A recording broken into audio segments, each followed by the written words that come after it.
On the long stretches of highway, her mom lets her sit up front next to her, although Bridge has to slouch down when they pass a police car, because they are being a little bit naughty and 7-year-olds are supposed to sit in the back.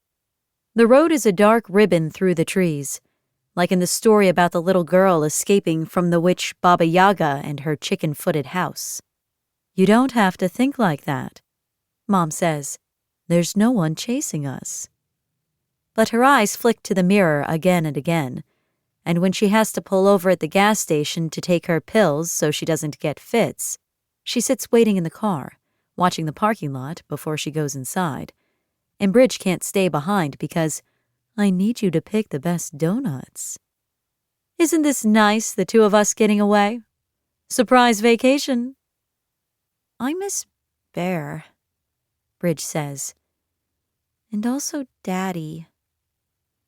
Her dad is a very busy guy, and motels don't allow galumphing Labradors. But it doesn't feel like a vacation. It's not very fun, and she thinks maybe this is her fault because of what happened at her mom's lab, which isn't really her lab, but the professor lets her come there to do her studies and sneak Bridge in. It's boring there. She's not allowed to climb the high wooden shelves or roll down the corridors on one of the wheelie chairs, or play with the plush toy of a brown worm with a knot tied in its tail that sits on top of the filing cabinet. And I'm not sure how your dad would feel about you playing with Ebola. Bridge does know. He would not approve.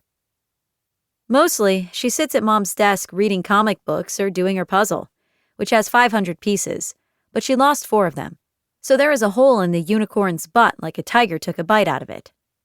But one day she did something bad while Mom was busy talking to the other brain scientists.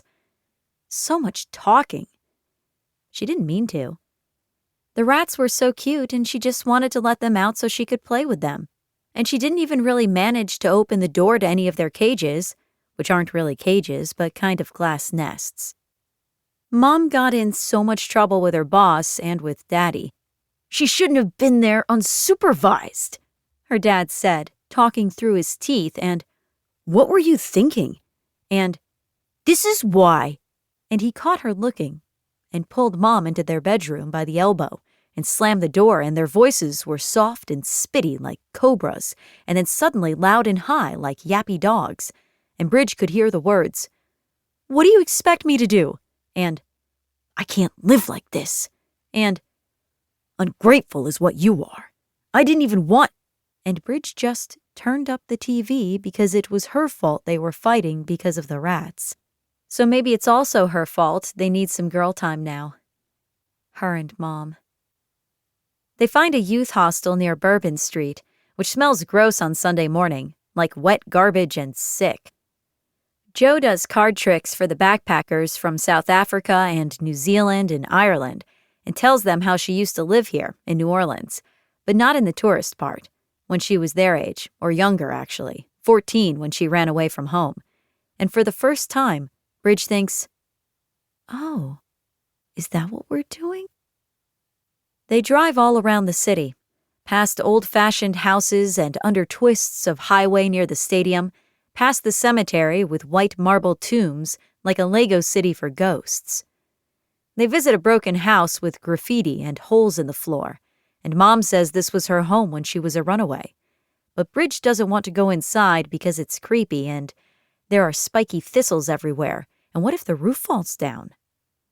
They stop at restaurants and bookstores, Mom always asking around for people she used to know. Once a man followed them back to the car. Hey, pretty lady, I can help with that. Maybe you can help me, know what I'm saying? And Mom snarled, fuck off! And that only made him mad. So they had to run and jump into the car, and he came after them and slapped the back windshield as they drove off. Her mom says they're trying to find a rabbit, but they find a witch instead, with curly hair and tattoos of stars and not scary like Baba Yaga. Her name is Mina, and she knows her mom from back in the day. And Bridge is impressed at how she is grubby and glamorous at the same time, in a short black dress and big army boots with the laces undone, so she might trip at any moment.